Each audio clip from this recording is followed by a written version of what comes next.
This ad brought to you by. We're clear to engage. Time on target. 5 mics. Out.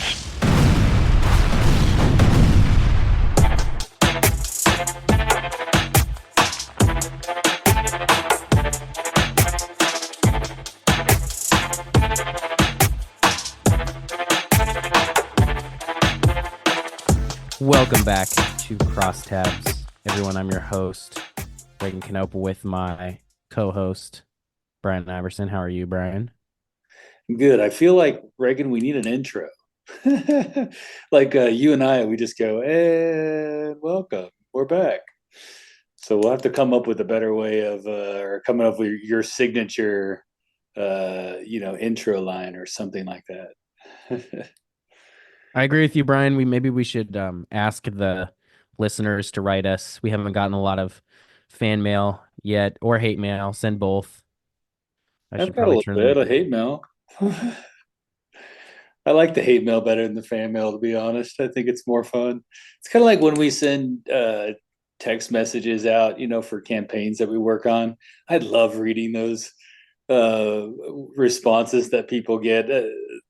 Only the negative ones. The positive ones are well and good, but I love some of the negative stuff that people, especially when they say they're going to report us to the FBI. I think that's the best.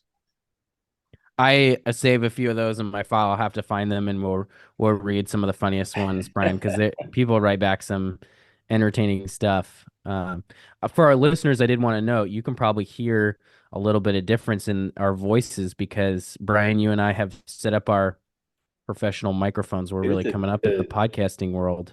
the studio is getting better. Crosstab Studio. I can't wait till we actually have our own studio. Glass studio. People walk by. We're like in the fishbowl. I'm just kidding. Maybe we'll see if we can set it up inside the Capitol and have our own like fishbowl right there on the first floor by the hearing rooms. Wouldn't that be great? If you're listening and you want to sponsor the Crosstab Studio, get in touch with Bryan or myself. We'd love to talk to you about sponsorships. Eventually, we will sell, I think, some sponsorships on this. And Bryan, you and I, we can do the ad reads. It'll be really fun. That would be good. Hey, I'm in the midst of, before we get going, we got a lot of things to go over today. For sure, there's a lot of news kind of out there in the world, and it's great that we get to discuss that together. I always enjoy your takes on them, and of course, I love giving my takes on them. So I think we have some pretty good topics we're going to cover today. I do want to give, because maybe one day he'll actually listen to this, but today my oldest son is graduating from high school. So after we're done recording this Crosstab Studio, I am going to be driving back to the ranch, hopping in my tractor with my trailer and driving and hauling a bunch of seniors through the parade that they have this afternoon, which is kind of fun. And then tonight he gets to walk on stage and get his diploma, and he's heading off to Grand Canyon University down in Phoenix, private school. I wouldn't send my kids to a public university. There's no way that I'm going to let him get indoctrinated by the far lefties there. So this was his decision, not his dad's. But tell me, I was proud of him that he made it. That's for sure.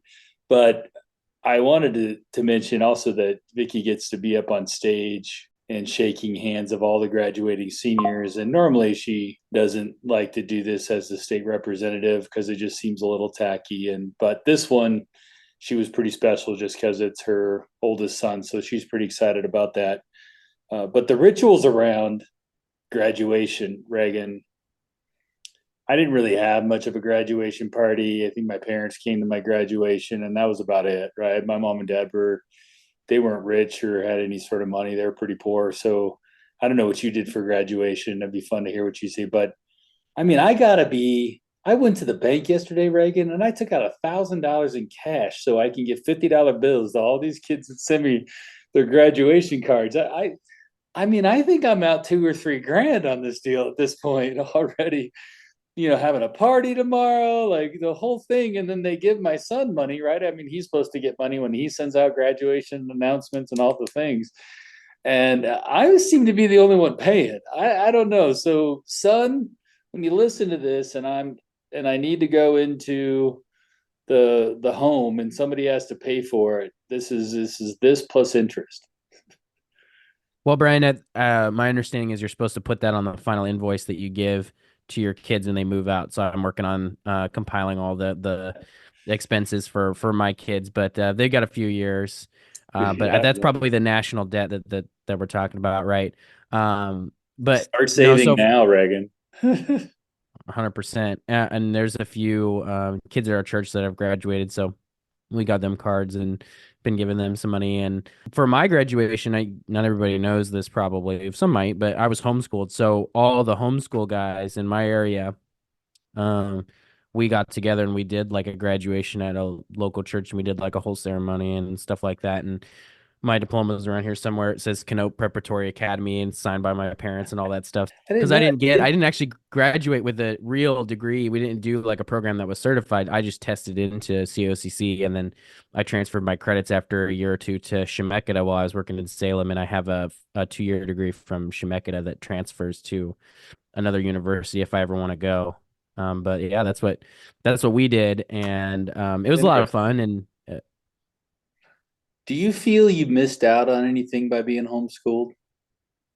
that's a good question. I played sports, like I played baseball, and I was always able to enroll in like Little League or the public high schools for sports. So I would say not a ton. We also had a group that met for PE once a week, and we would play like dodgeball when it was cold out in a big gymnasium, or we'd play soccer when it was nice out at the park by Tumalo. Well, not by Tumalo, by Pilot Butte. There's a park behind Pilot Butte that's pretty big, and you can play like, and we played ultimate frisbee and stuff like that. So, I would say not a ton, but I also, while I was in high school, basically, or right after I graduated high school, went to Salem to and learned how to socialize and talk on the phone from just working in the front of the office. So I probably did miss out on something, but I don't know it, so it doesn't really bother me. Good I point. never sat in a school bus. That's one thing I never did. That I haven't experienced. I never got to sit in a big yellow school bus, but I still feel really blessed and privileged for all that I did learn. So I think I got maybe a non-standard education, but I'm also a unique non-standard person. I think more non-standard education would be good for people. I think we're doing a lot of one size fits all, and I've just found that I was on a school board, a charter school board in Medford when I was there, and they had a unique hybrid system where it's one day in class with kids and then at home, and they'd send the teachers out to your home once a week too. So there's a lot of hands-on education. That Yeah. was really successful. We always had high 90% graduation rates and all that. So we need more experimentation in education. We need less of the one size fits all systems. Well, I would agree 100%. We're going to touch on the PDX Portland Teachers Unions for Palestine a little later in the podcast. I think less going to school might be good for a lot of kids out there. More learning, less in school is what I would say. My kids, I feel very strong. They've got Alex has a couple of really good friends that were both homeschooled, both very good athletes too. So they would come and do the sports, and both my boys play a lot of sports and everything. And so I don't feel like the only thing they probably miss is the social aspect of going to school, like being in the high school. But everything else, it seems like they were around. They were part of the things. Heck, one of them, Eddie Freehoff, he's going to be suiting it up, and he's playing for the Beavers this fall in football. And he's an incredible athlete. And I think his mom, he's an adopted African kid, and they adopted all of him and his brothers, and they were all homeschooled. And he's got some. They have some real kids and adopted kids, but I think she runs a school of like 9 or 10 kids in that homeschool thing. And one of the smartest people I know, and he's going to be an incredible student athlete at Oregon State University. So I do think that there is something to our schools and what value that brings, but I think that you can still be a quality young person regardless of whether you go to public school or private school. I do believe at the end of the day, parents matter. It's the core values they teach their kids, Brian, and it's that I think we don't have a lot of shared societal values now. Those are kind of divided into two camps, and that's been damaging for our country and for our state. And so we need more of those shared values to really make that work better and encourage our kids and build them into, contributing to society. I mean, that's the thing I care about the most when I think about is like I want my kids to contribute. I don't want them to be a drain on society. I don't want them to be a scourge on society. So that's why I do what I do in terms of raising my kids and teaching them right from wrong and going to church and all that. So, very Well, good point. you're Oh, raising go them ahead. on the Reagan Ranch too, So I mean, we'll those sort of values that they're going to learn every day are going to be pretty important. Even though you have a ranchette out there, and I have a real ranch, but we can always talk about size later on ranches. We'll have to discuss that because there really is a rule of thumb of what you can call a ranch. But we'll talk about I mean, that. I agree with you, Brian. I call mine I always refer to mine as the Yellowstone, the Albany Yellowstone, which really gives people a different idea on size, but it's really 4.2 acres. I think yours is just a touch more than that. I was just cleaning out the horse stalls. I went riding this morning, which is, by the way, if you can tell that I sound congested, it's because I have horrible allergies, but I power through anyway because it's still good for me to be outside, despite the damage it does to me.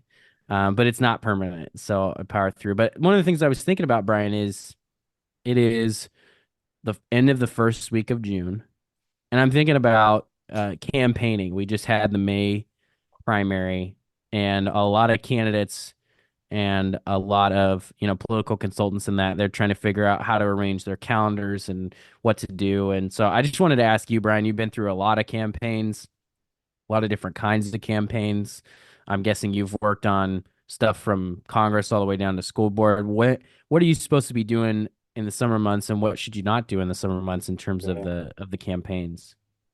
Well, it kind of depends, right? I mean, I worked on a couple of governor races as well. They have a different thought process in there. But I always say, the summer comes down to two things: raise money, talk to voters. That's it. Like, there's really nothing else you do in the summer except for that, and I have a candidate now that he was just, like, oh, I want to run some banner ads and do this and that. And I'm like, no, nobody's going to, one, nobody knows you and nobody cares. And I hammer that to so many people all the time that nobody knows you and nobody cares. And that's because they don't, right? Especially during the summer. And so your job is to go out and hit doors, go door to door, and do as many campaign events as possible. I believe that in raising money, meaning like every $100 check at a time and every $200 check, small little campaign coffees, all those things. This is the grind time. The next 3 months is grind time. This is where the difference between winners and losers is made, is during this time over the summer. Like, what are you going to do? How many events are you going to hit? How many doors are you going to hit? How many campaign events are you going to have at people's front yards, backyards, coffee shops to raise 3, 4, $500 at a time? And I don't care if you're running for city council, county commissioner, state senate, or what have you.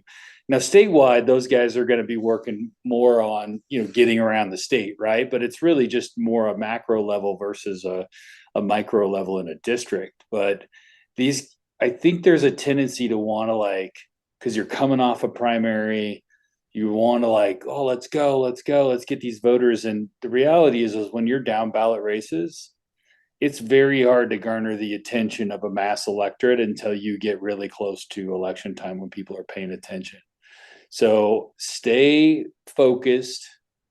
And I bet the Democrats say the same thing to their candidates, man, in these targeted races. Raise money, talk to voters. Raise money, talk to voters. Like, that's all you can do, and that's all you should do. Everything else is just noise and a waste of money. Well, and I think too, when you think about your campaign budget, and just as you would in a primary, if you've got a contested primary, you'll see this, you'll watch this, Lori Chavez Dreamer and Salinas and whoever's in these contested races, the fourth, they are going to bank money over the summer and they're going to try to keep their spend as low as possible because they need cash for the 3 weeks of voting that we have in Oregon to really blanket the airwaves and fill up mailboxes and fill up inboxes, right? And if you burn that cash in the summer, you may not have it there when you need it in the fall. And that's the mistake I think a lot of candidates will make is they will say, well, I need to be in a position to have my polling look good in August because you're going to have the caucuses and the NRCCs and the Senate leadership funds polling in August and September. And sometimes the lobby will pull too. They're like, well, if I don't spend now, I'm not going to have my name ID where it is. But guess what? That mailer and that stuff that you're sending out is name ID that gets erased or forgotten faster than being at events, door knocking, making phone calls, right? Texting, I think, is the one is cheapest enough where I'd allow it during the summer if you're trying to get a message through or you're trying to get hey, I'm working on this to try to define yourself as a candidate. I think that's okay. But if you're burning cash in the summer, people are going to be confused why you're broke in the fall when you had 3 months to fundraise, June, July, August, right? And so don't be caught dead without money in September and October when you really actually need to spend it in October and November. Well, I would agree, especially micro texting isn't a bad thing. I mean, that all goes to talking to voters, right? When you're going door to door in a neighborhood and you want to text those voters and let them know you're in their neighborhood, door knocking, I hope I get a chance to meet you. Those sort of things are great, right? Those are just good field strategies that whether you are Lori Chavez Dreamer or your state rep, candidate, city council candidate, they're deploying those same tactics. So I think that is really good to do on that micro level. The caucuses on their level, like you said, if you raise say $100,000 you have in the bank or $75,000 and you show up after Labor Day and you have like $1,200, and they're going to be like, well, what happened? And well, we did a mailer back in July, or we sponsored the county fair, for a bunch of money, or some kind of, I would just say, silly expense. It should be, you should raise enough money that you can pay for your operations, which is your people, right? Pay for that sort of stuff.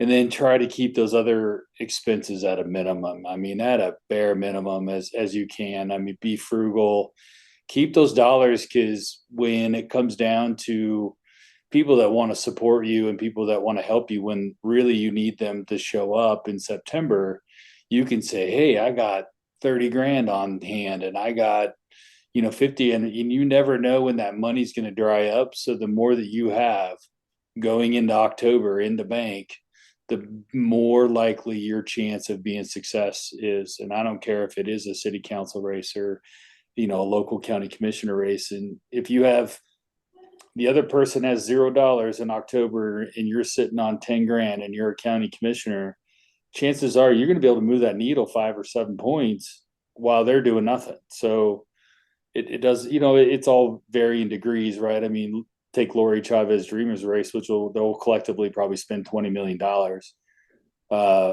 That's probably not going to matter as much, but they also have a huge organization. So the difference for them is like, oh, are they spending 5 million in October? Or are they spending 3 million? And that's where money does make a difference. It's just relative. I'm glad you brought up that example, Bryan. I mean, we always appreciate people who contribute to the community and sponsor the fair, but let the corporations handle that, because I don't remember who sponsored the fair last year. I don't remember whose, logo was on the bags. I don't that's not stuff you remember. And even the mail I got last week, I can't remember. I do remember if a candidate comes to my door. I do remember if a candidate calls me. And people right now are not in the make up their mind stage. They will not, the partisans have made up their minds already. A lot of them are bought in. You need to meet them so they know you exist. But most of them are going to come home for November, right? So Yep. Most people are trying to decide not if they're going to vote for you, but if they're not going to vote for you. Like if they hate you, if they think you suck, if they think you're weird, if they think you whatever.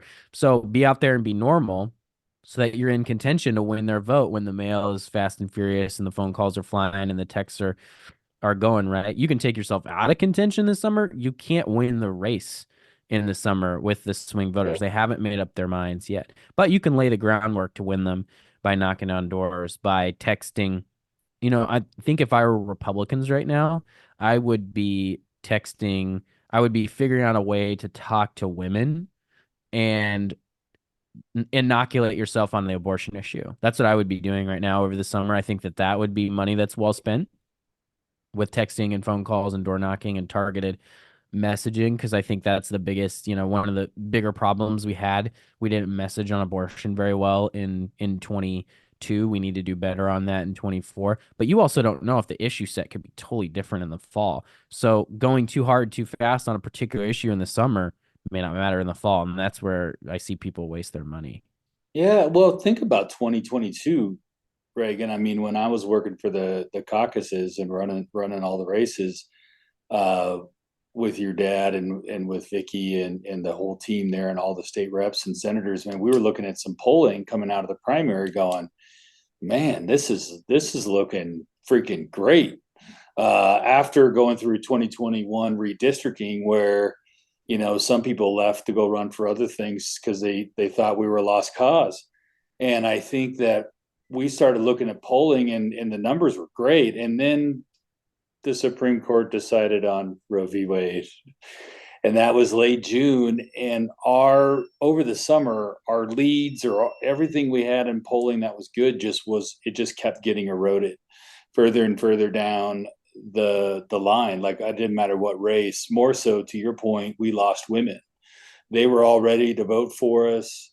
Our messaging on crime, and crime was horrible, right? And drugs was off the charts. All the things that hasn't really gotten a whole bunch better, to be honest with you, on crime and drugs. But I think what we didn't see, or if we were to came out and would have been running and spending a bunch of money in some of those races, and then abortion just comes in and knocks us over the head, we would have been out of money. So I think spending money, especially as a caucus now, is dumb. I mean, running TV ads now is dumb. And I think that Republicans need to focus on raising money, going to doors, to your point, women especially, because they're the ones that are still a little uneasy. Moms, even more so, uneasy. But we have something we didn't have before. We have an incredible transgender agenda that's trying to turn our kids into transsexuals, and really that's just been exploded into stuff with men competing in girls sports. I mean, we just got the illegal aliens crossing the border, so those moms are nervous, and so it's a good opportunity to really go talk to them. And then you have inflation hovering over all of it that we didn't have even a couple of years ago. So the more that you can go talk to those people as a Republican candidate and say, listen, I know you're scared, and I know this, that, and I know that, but believe you me, nothing's going to change with abortion, and especially in Oregon.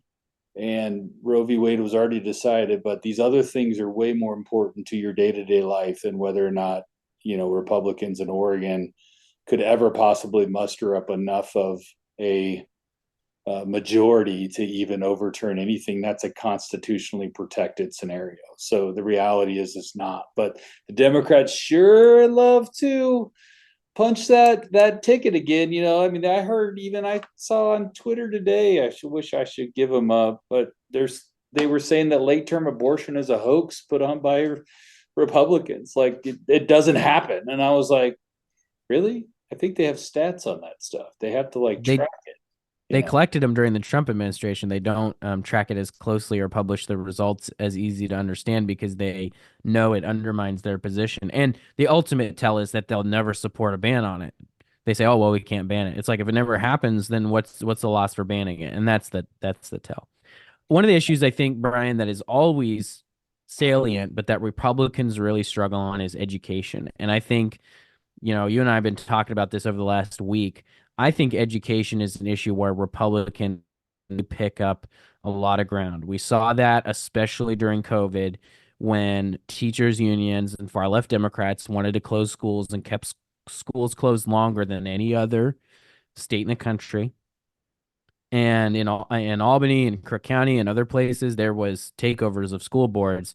And Bryan, in Albany, we ran on 3 words: keep schools open. That's what we ran on, 100%, and we dominated. And I'm guessing similar stuff happened for you, but so I'm thinking about what are the education issues that are going to be salient, and there's some headlines out there right now that are really causing some consternation among parents. And I don't want people to misunderstand this. So I'm talking about, we'll link this Oregonian article. Portland Teachers Union links to lessons urging students to pray to Allah, write Biden to stop funding Israel. And Bryan, I'll tell you, I didn't think prayer was ever coming back to schools, but apparently it is. But now we're going to teach kids to pray to Allah instead of God, which is interesting to me. But I just want to read you some of the stuff that's in these lesson plans. Now, this isn't sanctioned by the Portland Public Schools, but this is their teachers union, and they don't seem to be doing a very good job stamping this out. So these are quote unquote optional materials, but we all know that if a teacher is far left enough, they're not optional. They believe these are important. A guide for kids as young as kindergarten entitled "So You Made It to a Protest" lists signs, police, ambulances, tear gas, and shutter bombs among the things you might see. We're going to teach kids that they're going to get tear gassed if they go to a protest. Like, what? Kindergartners. What? This doesn't make sense to me. How about a workbook that tells the story of a Palestinian child who wears torn clothing, is barefoot, and is bullied by a group of Zionists that wanted their land and stole it by force and hurt many people. Then they asked students to fill in the blank on how they can help free Palestine. I kid you not, a student workbook is what's going to free Palestine, apparently, based on this. I'll read one more. There's too many in here, really, to read them all, but I got to read at least one more. An activity pack entitled Palestine Close to Our Hearts. It encourages students to pray to Allah. You can raise your hands to the sky and pray for the people of Palestine. Pray for them to be safe and pray for them to be happy. And then there's also one that says the U.S. gives $3 billion to Israel to buy weapons to fight Palestinians, which is, of course, not true. They send them to fight terrorists like Hamas and ISIS.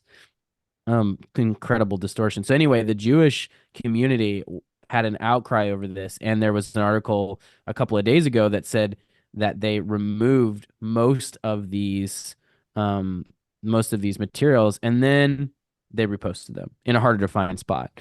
So you can just tell the disdain that the Portland teachers have for the Jewish community, and really incredible stuff that they're trying to get taught in public schools. We'll also link to this. Chris Rufo, who you may have heard of, is an education reform advocate nationally, and he's got an article titled "The Intifada Starts in Kindergarten."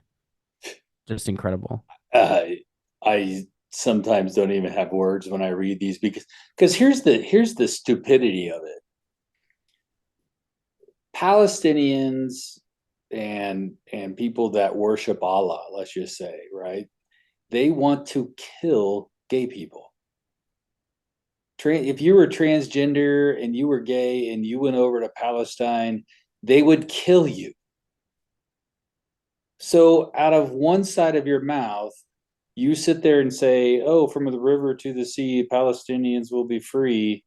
And you want to kill Zionists and Jews and basically run this propaganda crap with kindergartners, all while you're trying to tell them that pride is okay. Like, do you realize that you're on the wrong side? They're on the wrong side. And I don't know, it has to just ultimately has to be focused on that idea, the communist theory of oppressor versus oppressed, right? It just has to be that they just see this group of people as Palestinians as being oppressed. So therefore, they have to make it a wedge issue. And I can't wait until I see plenty of my Jewish friends become Republicans, because at what point is the Jewish community going to realize that the Democratic Party no longer has a place for them, no longer has a place for them in their hearts or in their party? I mean, if they're not looking at this stuff and you're a Jewish teacher somewhere, you should go down and, well, you don't have to go down. You should go online and change your party registration today, or at least leave the Democrat Party behind, because these are the people, Union President Angela Bonilla, couldn't be reached for comment, which I find it great. There's 4,500 members, which I also find crazy that Portland Teachers Union has like 4,500 members, which is insane.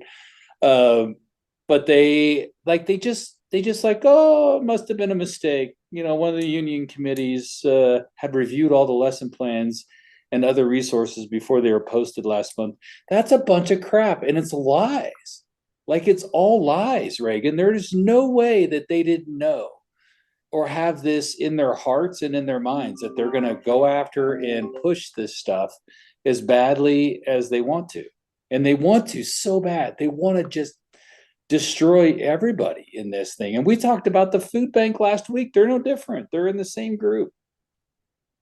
Well, Brian, you bring up an excellent point about, Jewish voters looking at changing their party or at least leaving the Democratic Party. I also think the teachers in Portland that think this is bad, I understand if you're in a position where you don't really want to speak out because you think you might get fired or that the union may come after you, but leave your union. Go to the Freedom Foundation. They have the paperwork there to leave the union. Start crippling the union by leaving so that you don't pay their fees anymore, because they still have to negotiate. This is the great thing about it. They still have to negotiate your contract and salary, and you'll get all that same stuff, but you aren't using the money to pay for all of this propaganda that's being pushed. I also just think that the other thing is it's amazing that education results are as bad as they are. We were one of the few states, the New York Times did this. I'll see if I can find the chart, that lost ground after COVID when everyone was pushing to, close those gaps that were created from online education, which didn't work for a lot of kids while schools were closed. We were one of the few that actually got worse after those pushes, which is just truly incredible. So the results are so bad. These same unions that are pushing this propaganda instead of focusing on core subjects for kids are also asking for enormous raises, striking in Portland, nearly striking in Bend and Salem, forcing gigantic budget cuts in other districts. And enrollment is declining because a lot of parents realize that after the schools were closed in COVID, that maybe their individual teacher had their kids' best interests at heart, but the collective teachers union cares more about the teachers and their fear of being in the classroom during COVID than they did about student excellence. And of course, we know that young people were most immune to COVID. Young people weren't dying from COVID. It was older people, right? It was people, 65 and older, or people with significant health issues. And it's just like we sacrificed an entire generation of kids and their achievement for, these unfounded, misinformed, disinformation campaign that the teachers unions were putting out. And they can't stop. You want to talk about misinformation and disinformation? It's the teachers unions and the food bank that are pushing all of the dis and misinformation. And, if people don't stand up, it's going to keep happening. It can't just be the Republicans that say no, because we say no to a lot of stuff. It's got to be the parents in the swing districts and Democrat parents that say this is enough before it actually stops. Because right now Democrats control the government. So this group, I mean, let's just, Portland teachers, this is the same group that striked in November and forced their kids. I mean, luckily my kids don't go to that school district, but they forced Oregonians' kids that they couldn't go to school for nearly a month, right? I think it was maybe even over a month. And then they took away their Christmas break because, they had to strike to get more money. And they use kids as bargaining chips. And they're doing the same thing with this crap. Like, it's no different that what they're doing. And even Democrat lawmakers stood up to them when they were striking, saying, we literally gave you money. We appropriated the money. I mean, 5 months before that, so they could figure out their budget stuff. It's never enough. There will never be enough money for them. They always want more administration. They want more teachers. They want more. It's always more. I mean, I think they got $1 billion, nearly $1 billion more, not for the whole school system in Oregon. I mean, we spend $10.3 billion on just public education in this state, just this state. And it's always more. and they always want more. And then they do this crap to our kids, and then parents leave and send their kids to private school, and then they cry because they have no money. It's like you're causing the problem. You understand? You're causing your own problem by putting out this crap that you're doing now for being a terrorist organization and promoting terrorism over education. It's stupid. And the funding stuff, Brian, these strikes, I understand the inflationary pressures, but this to me looks like a coordinated attack from teachers' unions. Instead of working with schools to figure out a plan to get more money into the classroom, cut administration, whatever it is, they're turning the school boards and the districts into the bad guys and just calling on them to either pay them or we're going to strike instead of figuring out a collaborative solution with the district or working together with the district to get more resources or something, a different funding formula in 2025. I mean, this is a coordinated political attack and it's intended to benefit Democrats. And guaranteed, Brian, I'm just laying down the mark right now. Democrats will say we need to raise taxes in 2025 to pay teachers.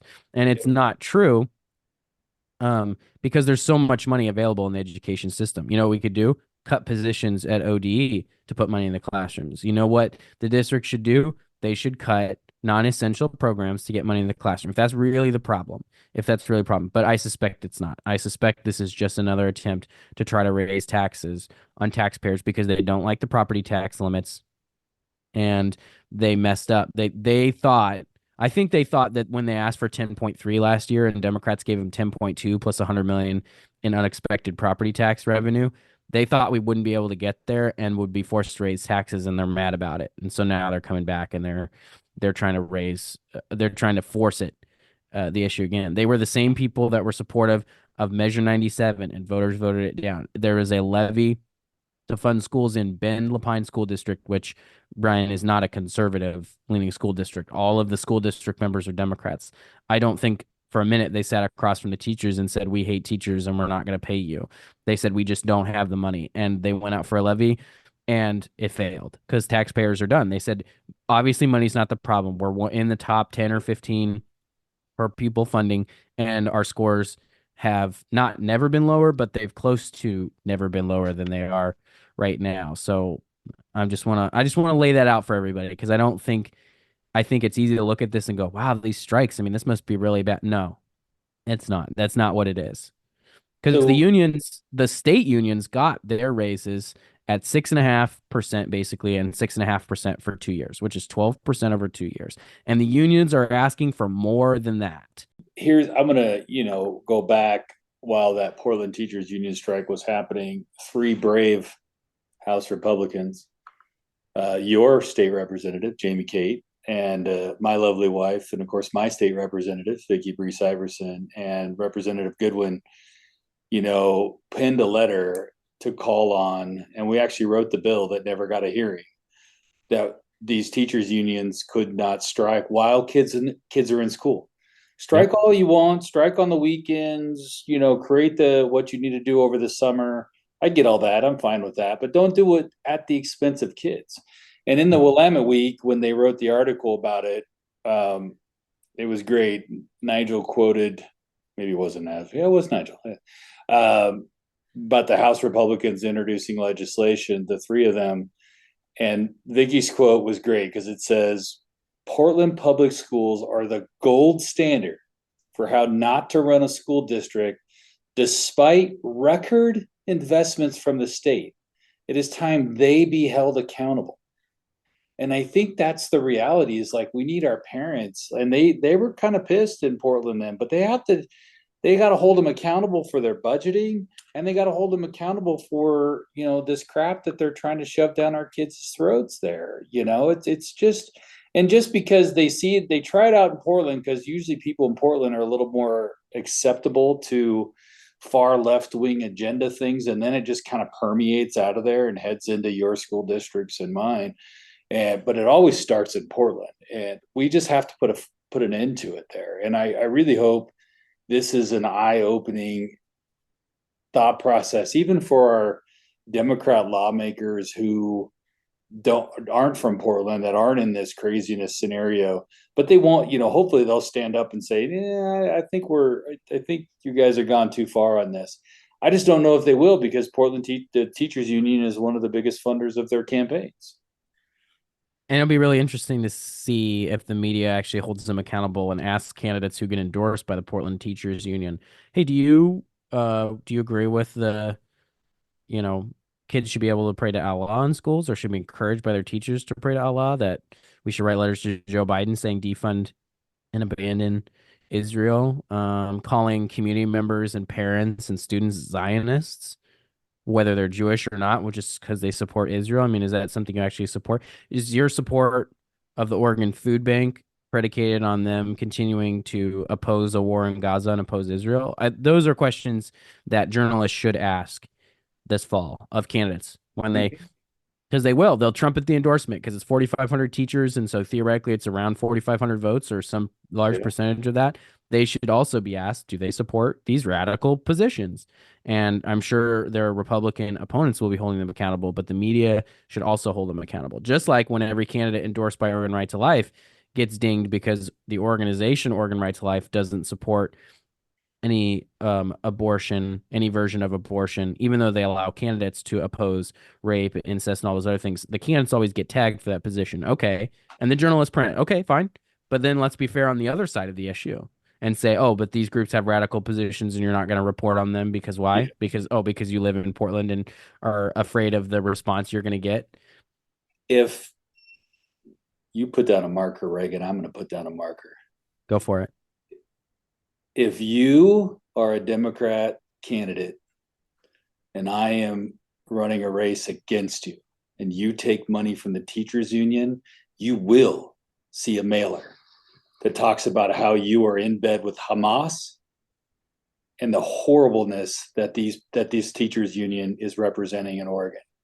So it is coming if you take $1 from the teachers union. Just know it.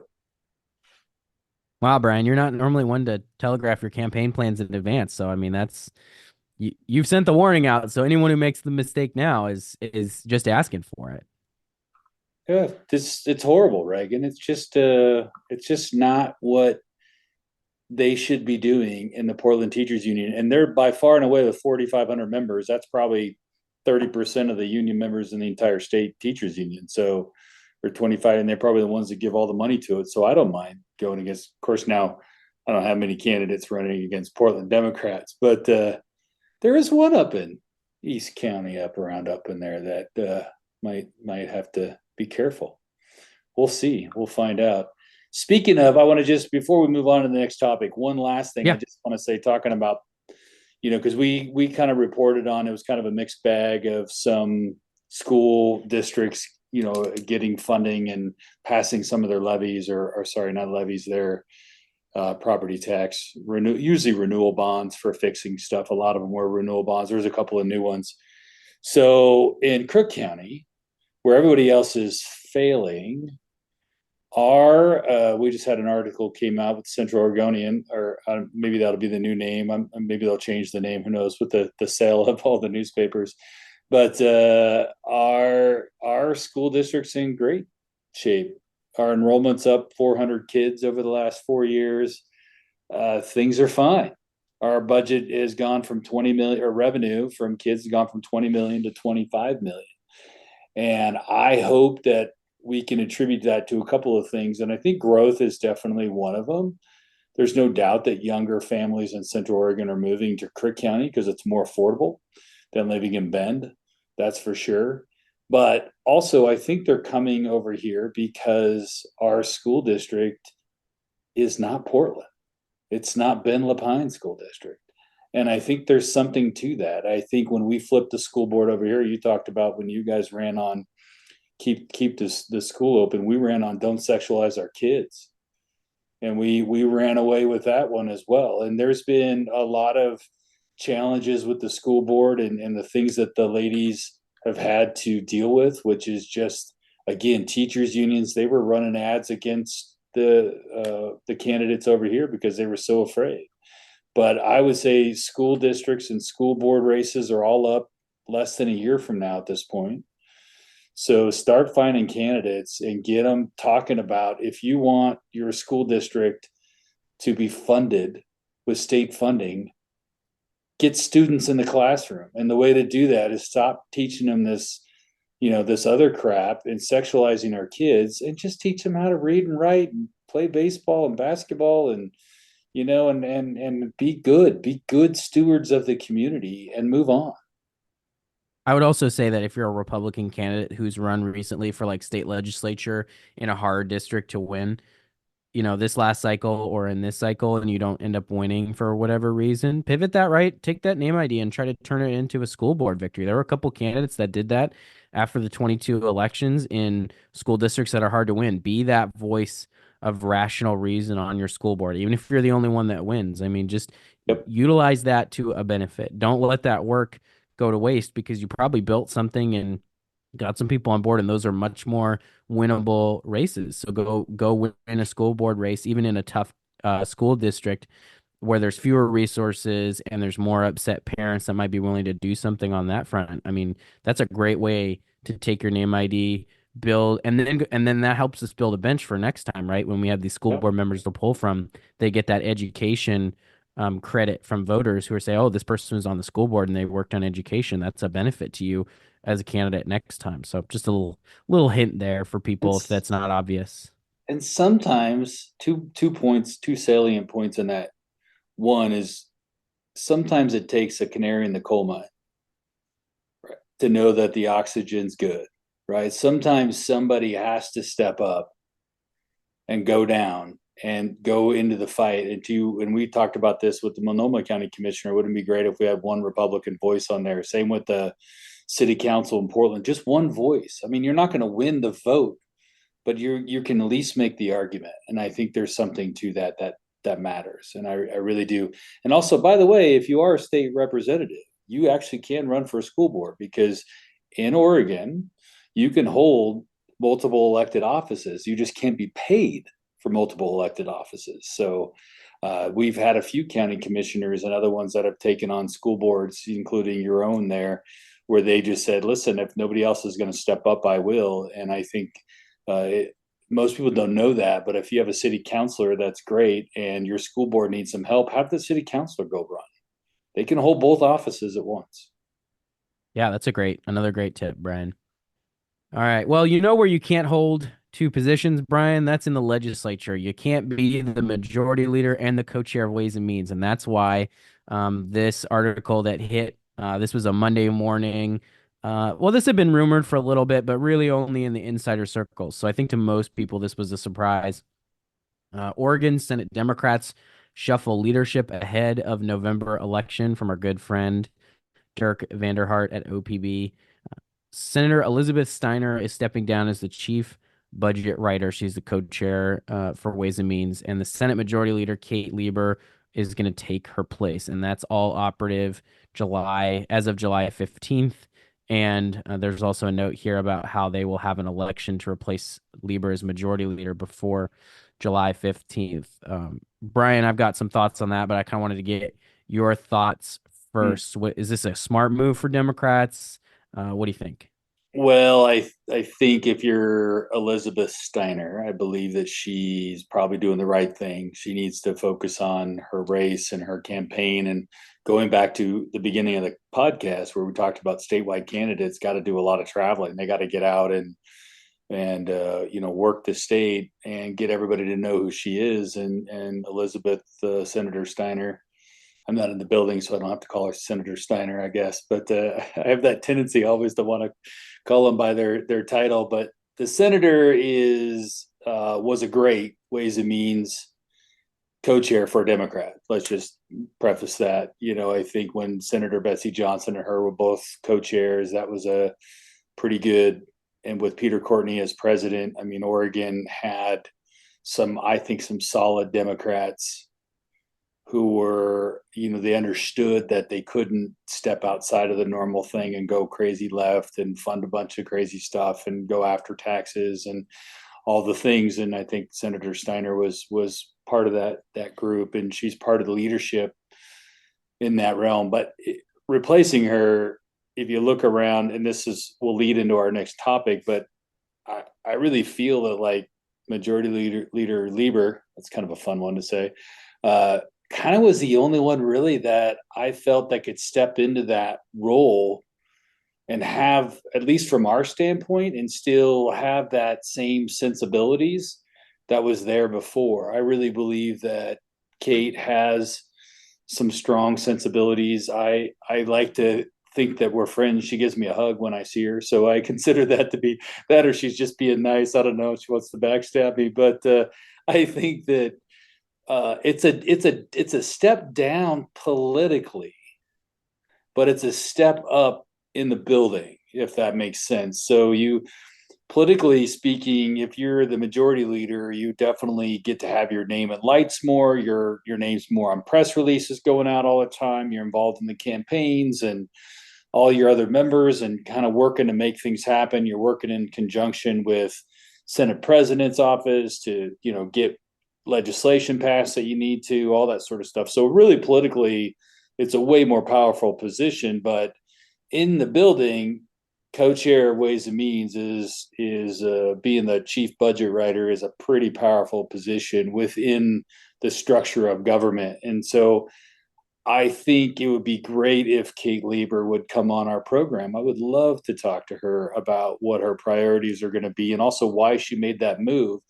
In my mind, I would say it's because she's not thinking she needs to be in the limelight as majority leader, because maybe she's looking down the road and not seeing, well, I'm not going to run for governor in 2 years because Kotek's up for reelection.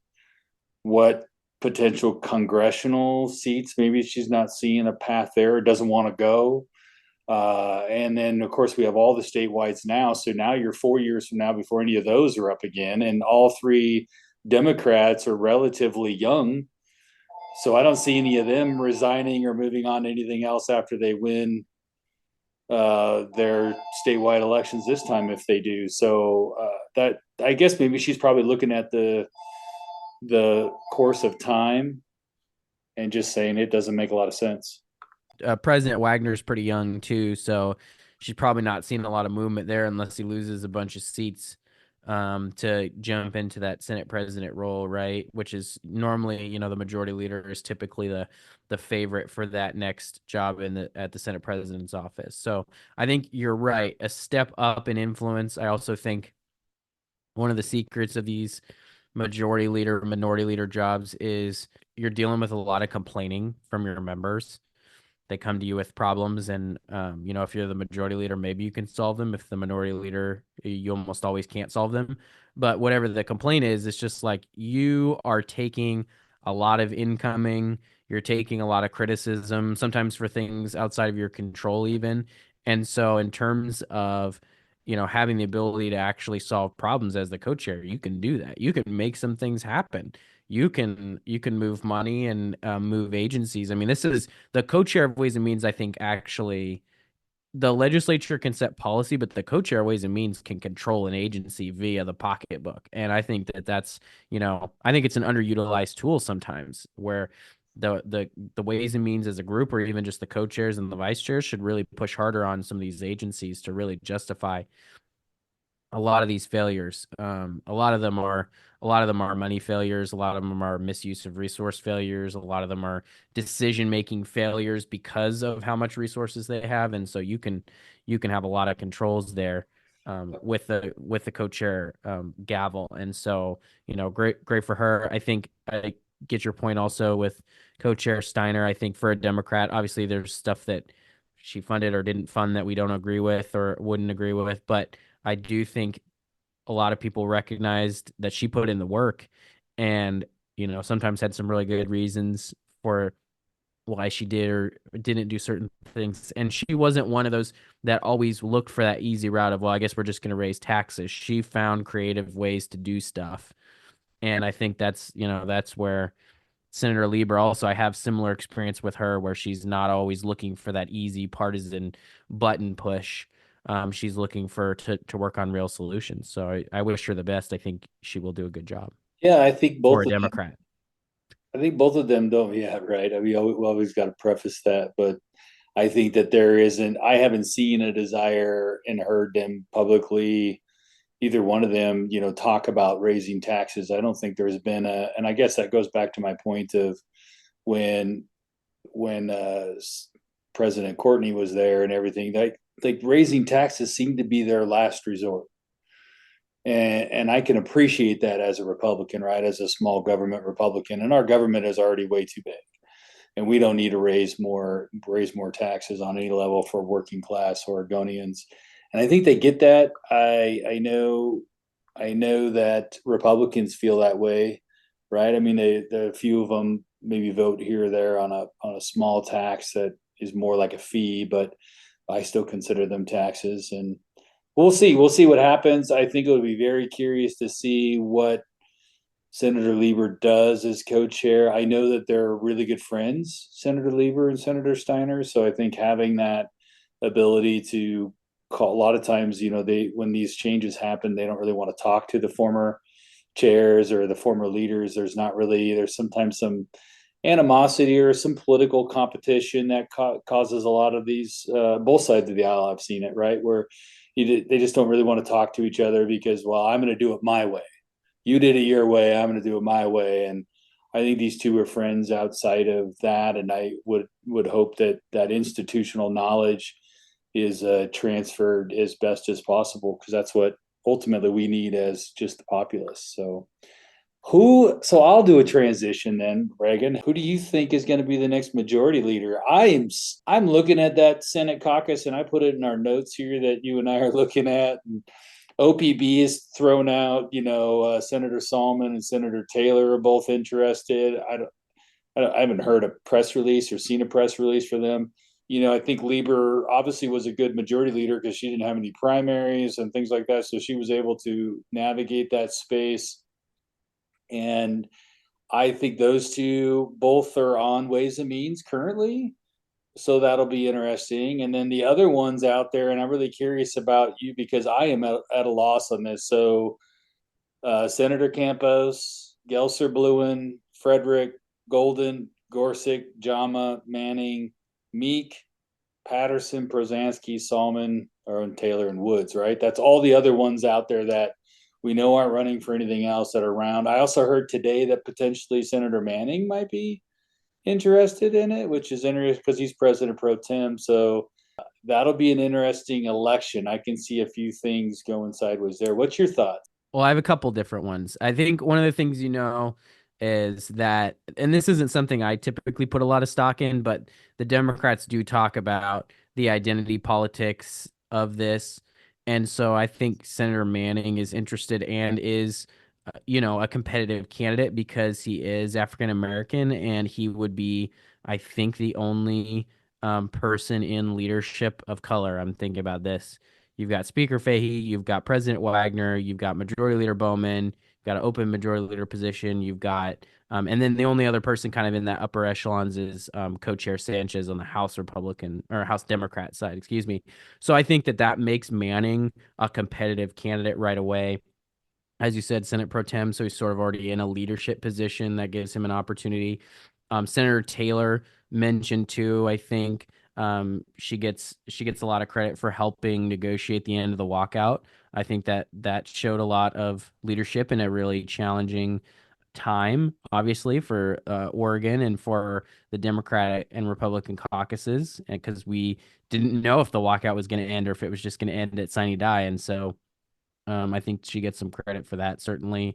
And then, Senator Sollman having some recent wins with right to repair, maybe being seen as a little bit more progressive, although I think like most of these guys are all pretty progressive. There aren't a lot of moderates left in that Senate Democratic caucus. I guess I would look towards to see what does Senator Wagner, President Wagner, want to kind of have as his right arm running stuff. That's where I'm looking at that list of people, and Manning's kind of been that right arm, and maybe that's the connection there. Maybe could be good. I don't know. It's pretty interesting. I think that at the end of the day, I think Taylor, Sollman, and Manning seem to be the only ones that have the ability. Prozanski won't do it because all he wants to do is be Prozanski. Gorsek isn't going to be there because we're going to beat him. Mark Meek won't do it Mark doesn't strike me as somebody who wants to do leadership. He didn't do it on the House side either. I think that he kind of likes the lanes that he stands in and goes in. Patterson, same. Woods is, still got some health issues and he's not gonna want to do anything. Jama, I thought maybe would possibly step up into something. He was a pretty good leader on housing and has been kind of a pretty decent leader. I was surprised, to your whole point of before, of having a person of color and that sort of stuff. And then Campos is the only one I fear that they would bring up. But then you would have Bowman and Campos in the same area, so that would be interesting, both coming from the Beaverton Tigard area. But Campos is my fear that they want to bring up. I think they think she's still pretty young, but there could be a lot of that progressiveness coming out of there. So yeah, I don't know. I really don't know. You usually have more Democrat insiders feeding you intel than I do. I think I've said all that I know at this point, Bryan, and we'll see if it sort of develops over the next month as the people who are running start making calls and seeing what's possible in terms of the votes and the way they line up. I mean, a lot of this, Bryan, is who's most liked in the caucus, and that's not always easy to parse externally because you don't know what kind of fights they've had behind closed doors. I mean, you can make some guesses based on legislation or stuff that spills out in the public, but they try to keep that stuff, bottled up to the extent that they can. So sometimes it'll be a surprise person that's just really well liked or hasn't done anything significant to piss everybody off lately. I mean, it can really turn into a popularity contest sometimes too. I think it's not always about external achievements. I think the House Dims, when they were doing their leadership stuff, when it was Bowman versus Krupp, I think there was some, pragmatic discussions that went on, with those. I don't know. I wasn't there, obviously, but we know Bowman won. I don't know usually nobody ever tells you what the vote totals were or anything like that. But I think that caucus seemed like there was a kind of a desire to move towards some kind of fresher new leadership stuff there. I just felt that. And maybe that was, like you just said, after the course of a month of hearing chatter and conversations and what people are kind of pushing towards. The Senate Dems, you and I have, some of these guys have been here a long time. And so we know where they stand. And some of them we know aren't coming back or have already indicated they're not coming back for another term. So they're not going to run. So it really does narrow that field of people that they could be voting for in July. And I'd be curious to see. But the reality at the end of the day is leadership within the building, besides President Wagner, is completely turned over since Vikki left in September. That is amazing. All right, Bryan, I think we did a great job covering the current news environment and giving people advice on their campaigns. If you use it, please let us know, and then we'll send you invoices from our companies for the advice. Bryan, any last words for our listeners? That was good. Thanks for everybody. Enjoy all the if you're going to a graduation, go to it with that. Take $50. That's apparently the number that you have to give graduates this year. So, but congratulations to all the mom, dads, grandparents, that raise kids and get them through graduation, because it is something to celebrate. And I'm going to go do that this weekend. And then if they need a political education, tell them to go to crosstabs.studio and subscribe. Tell them to follow at Bryan G. Iverson, at Reagan Knope, at Crosstabs FM. And we will see you guys next week.